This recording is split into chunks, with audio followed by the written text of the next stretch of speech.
Okay, अब आ दोबारा आएगा। ओके, क्या कह रहे हैं हम कि light ray travels in a straight line, ये एक स्ट्रेट लाइन में ट्रेवल करती है एक तरीके से। और लाइट को हम क्या कहते हैं, लाइट रे बोला जाता है। It is called, light is termed as light ray. Light is drawn in um, in the form of light rays। बात समझ में आ रही? Light is drawn in the form of light rays, और इसका मतलब क्या है? Rays are those which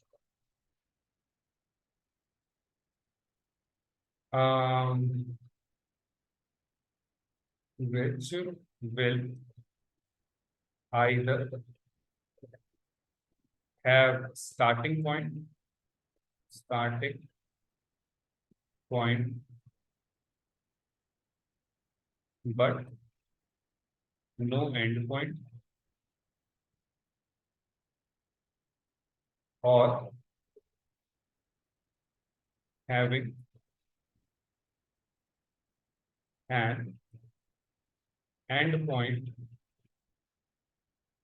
but no starting point। यहाँ तक कोई डाउट है तो प्लीज पूछो, क्लैरिटी ड्रॉ कर लो अगर करना हो तो।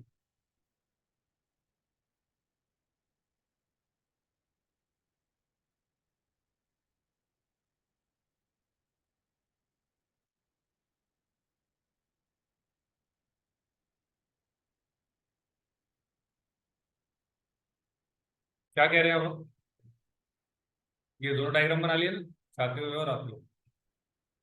ओके, अब हम क्या कहते हैं कि लाइट रे जब किसी भी मीडियम पर पड़ती है, ठीक है, किसी भी, एक तरीके से दो मीडियम्स के सेपरेशन के बीच में, जैसे एक अगर आपने नहाते हुए कभी देखा हो या साफ पानी में कभी देखा हो, तो साफ पानी का कोई झील वगैरह भी हो तो आपको अंदर की मछलियां भी दिखेंगी, प्लस आपको उसमें अपनी शक्ल भी दिख सकती है, थोड़ा ध्यान से देखो तो कहने का मतलब क्या है, आपको शक्ल कैसे दिखी?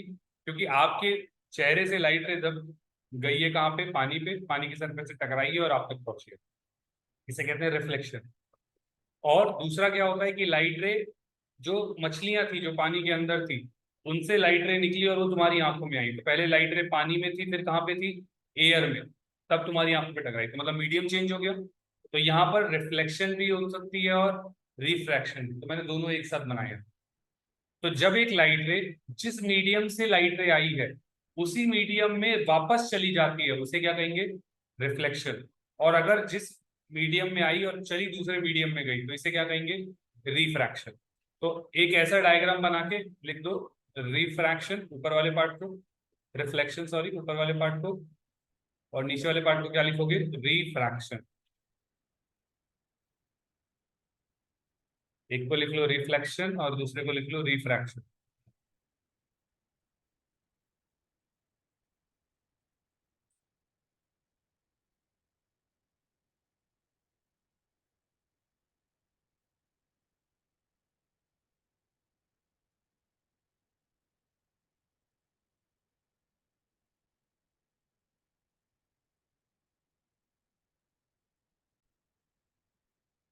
When the light ray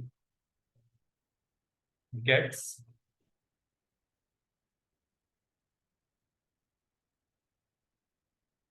reflected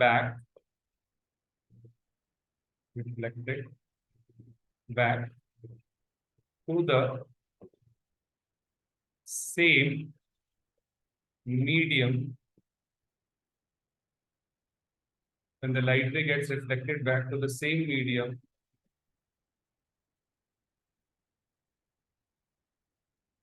then it is termed as a reflection, as reflection।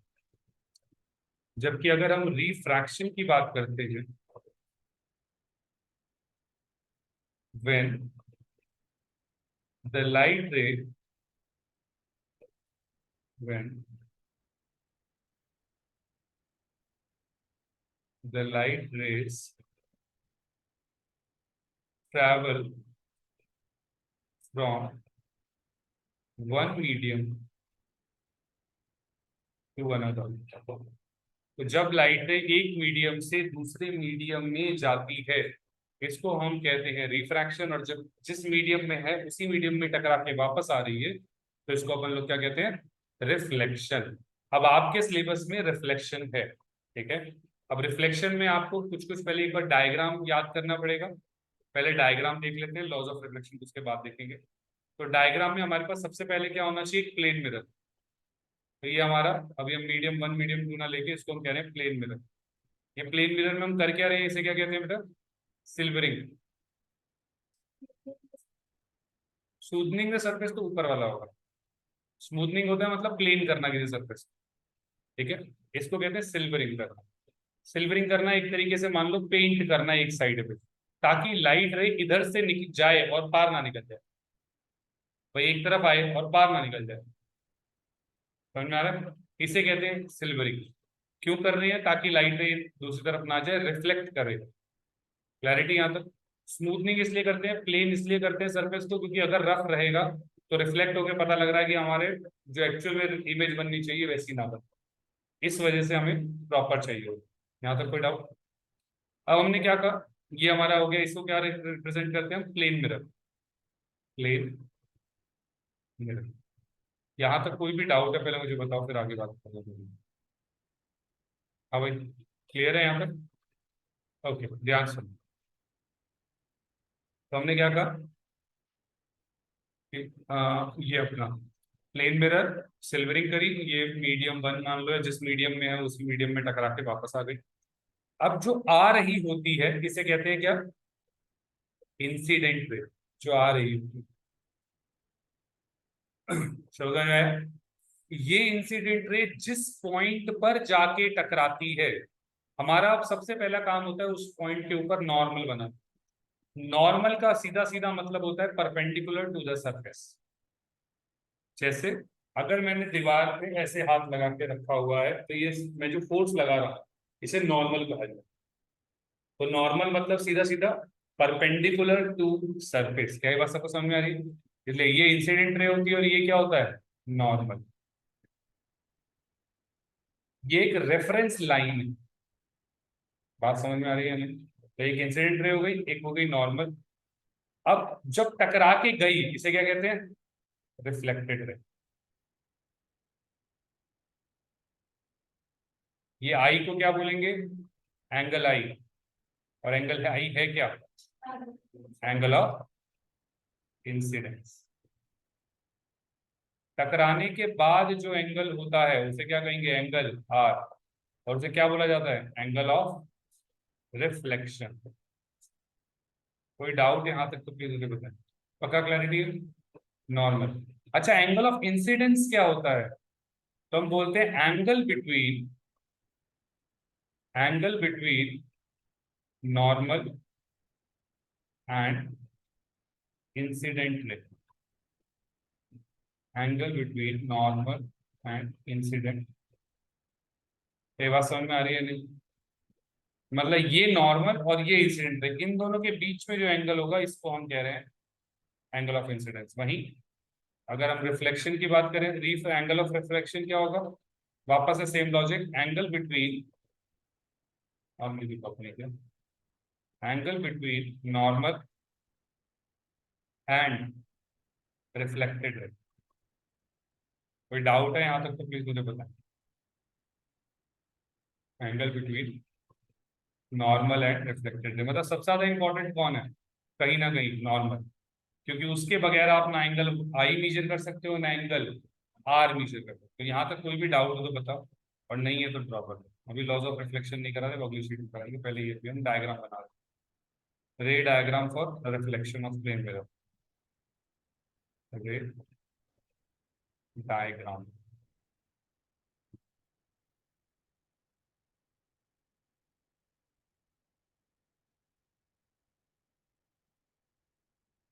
For the plane mirror.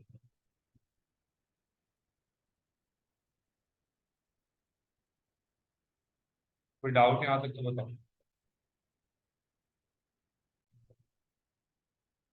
अब हम क्या कहते हैं, इसके बाद आता है two laws of reflection. Two laws of reflection में जो पहला लॉ आता है वो क्या कहता है कि एंगल आई किसके बराबर होता है, एंगल आर के।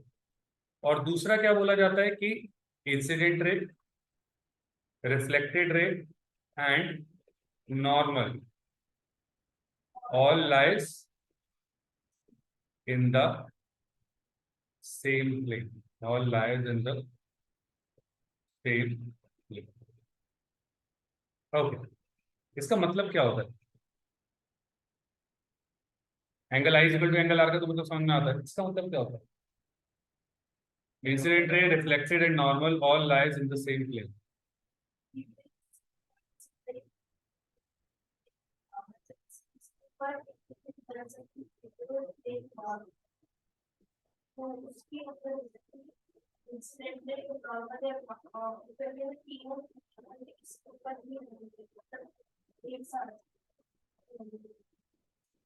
प्लेन क्या होता है?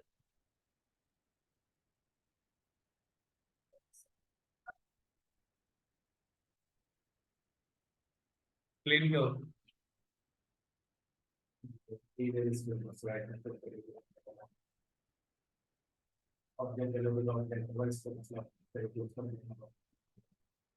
दीवार का प्लेन हो सकता है? दीवार स्मूथ नहीं है। प्लेन क्या होता है?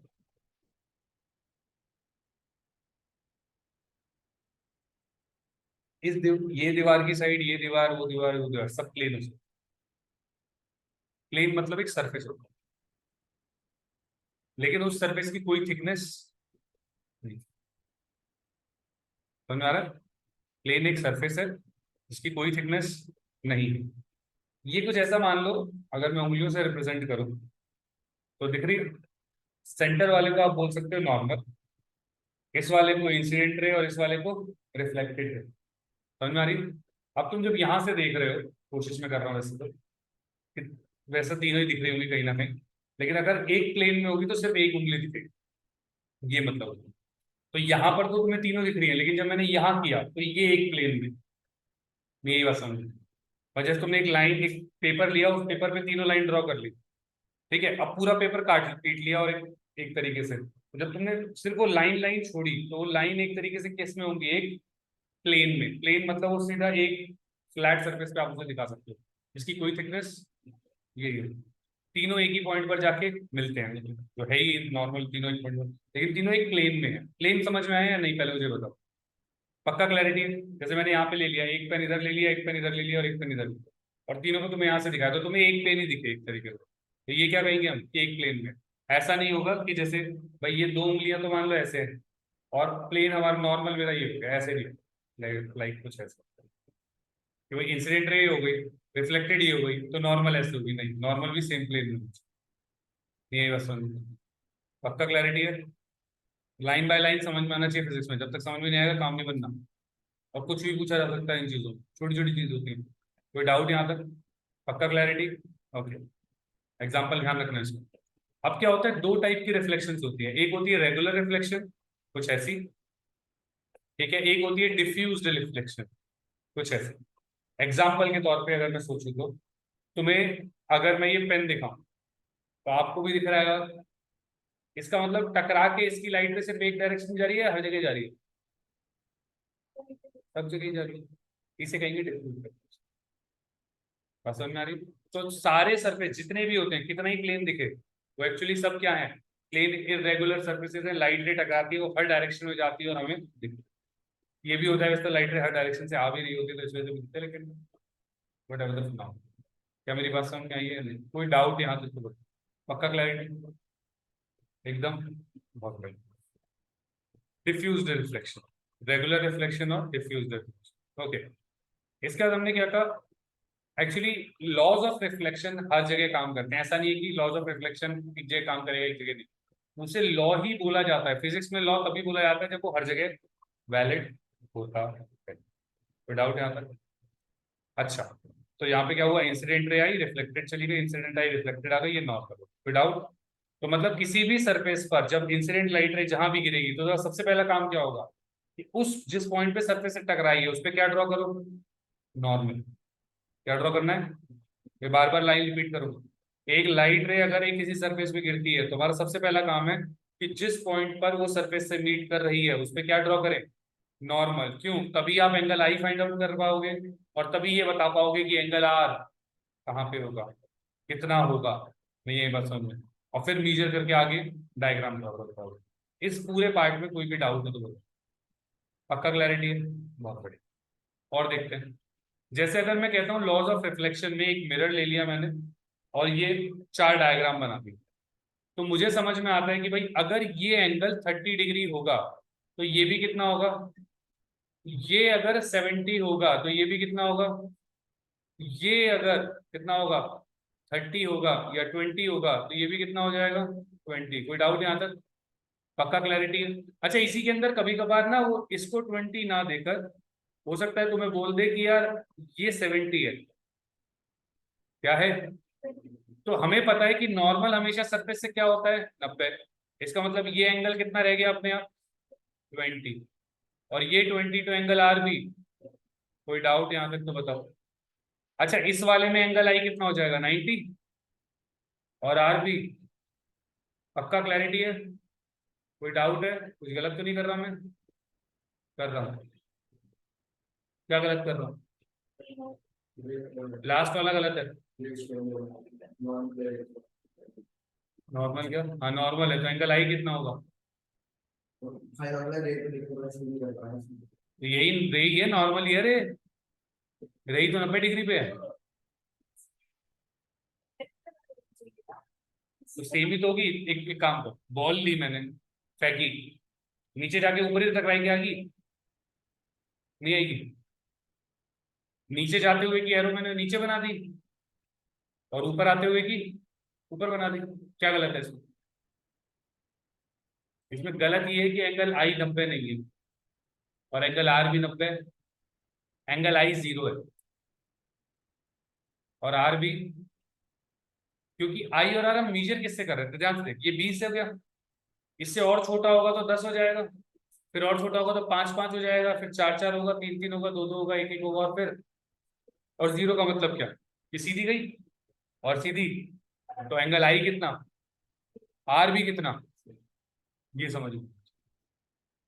लेकिन ऐसा कब होगा, जब लाइट रे पैरेलल होगी नॉर्मल के, जब लाइट रे क्या होगी, पैरेलल किसके साथ, या फिर इसको और क्या बोलेंगे कि जब लाइट रे परपेंडिकुलर होगी किसके साथ, सरफेस से। So light ray parallel to normal, या फिर लाइट रे परपेंडिकुलर टू सरफेस। क्या ये बात समझ में आती है, नहीं कोई डाउट हो तो पूछ कर। Light ray parallel to normal, parallel मतलब सेम डायरेक्शन में, एक तरीके से देखा जाए तो, क्योंकि नॉर्मल नीचे की तरफ होती है, वो भी नीचे नीचे नहीं, बेसिकली परपेंडिकुलर है, नीचे ऊपर तो कैसे भी ले सकते हो। लेकिन अगर लाइट रेज पैरेलल हैं नॉर्मल के, या फिर लाइट रे परपेंडिकुलर है सरफेस के, तो ये एक तरीका होता है। तो ये जो 90 डिग्री है वो ठीक बना है, लेकिन आई 0 है और आर भी 0। और अगर ऐसा होता है तो लाइट रे अपने पाथ को रिट्रेस करती है, क्या बोला जाता है, लाइट रे, लाइट रे retraces its own path। कोई भी डाउट हो तो प्लीज बताओ, इसका क्लैरिटी लिख लो। ये पूरे प्लेन मिरर में जो सबसे ज्यादा इंपॉर्टेंट है वो ये है, जो लास्ट डायग्राम है ना यही है, बाकी सब तुम्हारे सिलेबस में नहीं है, बाकी कुछ भी तुम्हारे सिलेबस में नहीं है। अब समझ में आ रही है? जो जो होगा मैं बता दूंगा। इसमें तुम्हें सबसे ज्यादा इंपॉर्टेंट जो लर्निंग है वो क्या है, कि जब लाइट रे मिरर से परपेंडिकुलर गिरेगी तो लाइट रे अपने पाथ को रिट्रेस करेगी।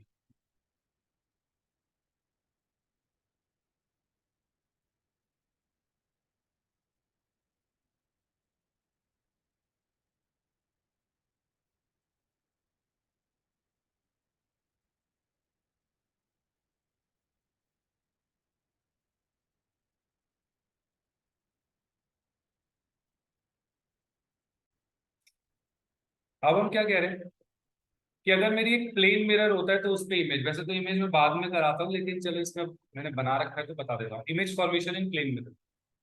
इमेज फॉर्मेशन के लिए जो सबसे पहली चीज तुम्हें ध्यान रखनी है वो ये रखनी है कि to form an image we require minimum 2 light rays. To form image we require minimum 2 light rays. Minimum दो तो अपन को चाहिए ही चाहिए। दो से ज्यादा होंगी तो कोई प्रॉब्लम नहीं है, लेकिन दो से कम हो गई तो फिर इमेज बनने वाली। और ये बहुत इंपॉर्टेंट है अच्छे सवालों में। अच्छे की बात जब मैं करता हूँ तो मैं एम्स और जेई के सवालों की बात करता हूँ, क्योंकि वहां पर कुछ ऐसे क्वेश्चंस आ सकते हैं जिसमें आपको ध्यान रखना पड़ेगा कि लाइट रे एक ही पहुंच रही है या दो पहुंच रही है या दो से ज्यादा पहुंच रही है। तब आपको ध्यान रखना पड़ता है। इन तुम्हारे लेवल पे इस सवालों में कोई ध्यान रखने की जरूरत नहीं, लेकिन स्टिल पता तो हो कि कितनी लाइट रेज से इमेज बनती है। तो मिनिमम कितनी चाहिए हमें? दो। मिनिमम कम से कम हमें दो चाहिए ही चाहिए। कोई डाउट यहाँ तक? अब इमेज बनती कैसे है तो हमने क्या कहा, जो जनरली अब तरीका रहता है, ध्यान से सुनना। एक पॉइंट लिया मैंने, जैसे मान लो ये माउस ले लिया। अब इस माउस से मान लो कैमरा यहाँ पे है, तो वो कैमरे में तुम्हें दिखाई दे रहा होगा। अब इस माउस से जो लाइट रे निकल रही है वो सिर्फ इस कैमरे की तरफ निकल रही है या चारों तरफ निकल रही है? चारों तरफ। लेकिन कुछ ही लाइट रे है जो किस तरफ जा रही होगी? कैमरे की तरफ। जो कैमरे की तरफ जाती है मैं उसे कहता हूँ काम की लाइट रे। क्या बात समझ में आ रही है? जैसे इस पॉइंट से सिर्फ एक लाइट रे जा रही होगी या इनफाइनाइट लाइट रेज जा रही होंगी? उस वाले पॉइंट से इनफाइनाइट लाइट रे। अब ये जो इनफाइनाइट लाइट रे जा रही होंगी, ध्यान से देखना, ऊपर भी जाएगी, नीचे भी जाएगी, इधर भी जाएगी, इधर भी जाएगी, इधर भी जाएगी और इधर भी जाएगी। लेकिन इनमें से हमारे काम की कौन सी है? जो कि यहाँ इन दोनों के बीच में जाएगी, हाँ के ना? बाकी जो इस पे टकराएगी नहीं वो मेरे काम की किस बात की? क्या मेरी बात समझ में आ रही है नहीं? कोई डाउट है यहाँ तक तो बताओ। तो जो लाइट रे इस पॉइंट से और इस पॉइंट के बीच में होगी वो सारी मेरे काम की है, बाकी कोई काम की नहीं है। इसमें ज्यादा कोई ये भी फर्क नहीं पड़ता, बताऊंगा बस एक आइडिया बता रहा हूँ। अब मुझे इमेज बनाने के लिए कितनी चाहिए? दो। तो मैंने क्या किया, मैंने पहले एक लाइट रे खींची। तो ये लाइट रे क्या होगी, ध्यान से देखो, क्या नॉर्मल है सरफेस से? तो ये टकराएगी और टकरा के वापस आ जाएगी।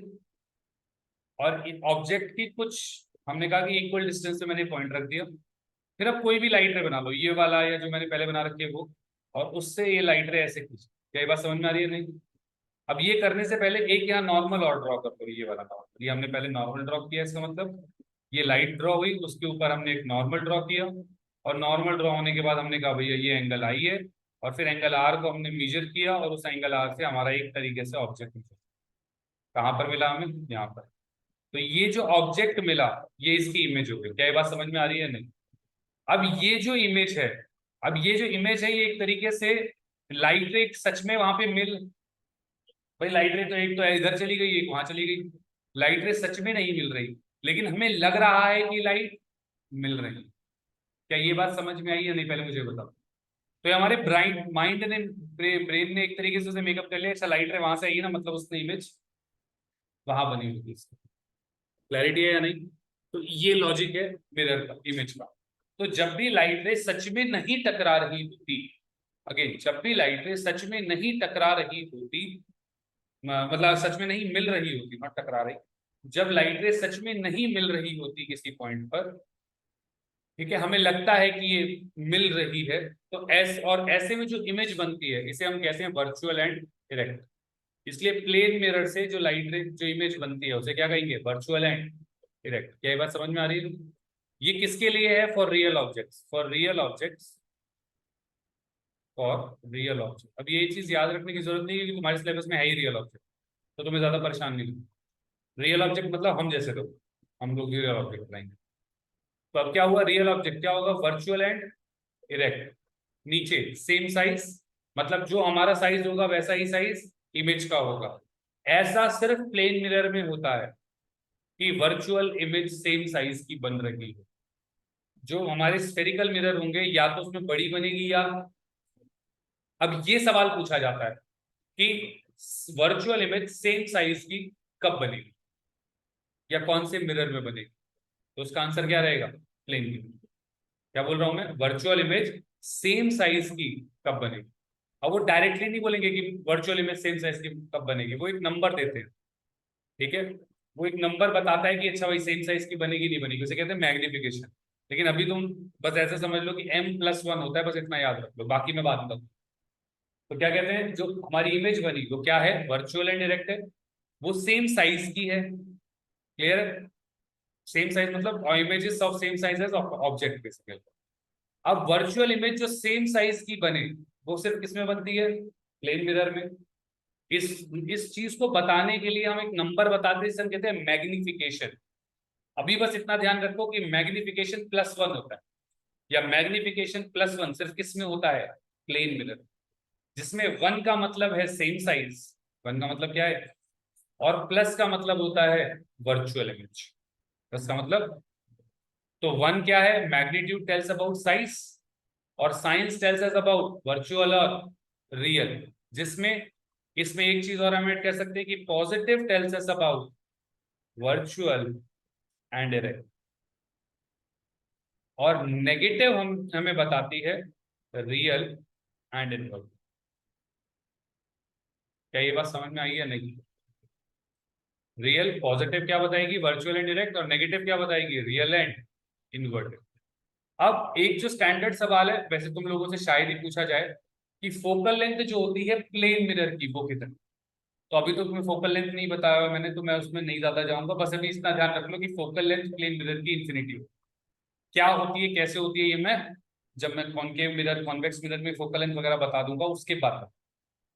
क्लैरिटी यहाँ तक? अब ये पांचों पॉइंट लिख लो एक बार, क्योंकि ये पूछे जाते हैं पेपर में, इनमें से कुछ भी पूछा जा सकता है।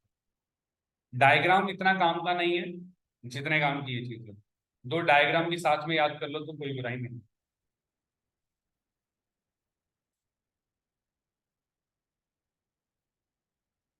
इसमें एक पॉइंट खा गया यार मैं। एक और पॉइंट होता है इसमें, lateral inverted, lateral inverted, literally inverted. जो इमेज होती है वो लिटरली इन्वर्टेड होती है। इसका मतलब क्या होता है कि अगर अपना राइट हैंड उठाऊंगा तो कौन सा हैंड उठता है शीशे में, लेफ्ट उठता है, इसे लिटरली इन्वर्टेड कहते हैं।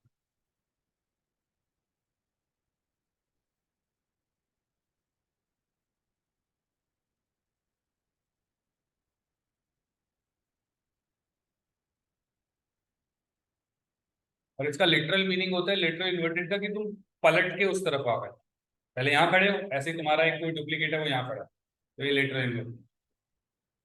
क्लियर है?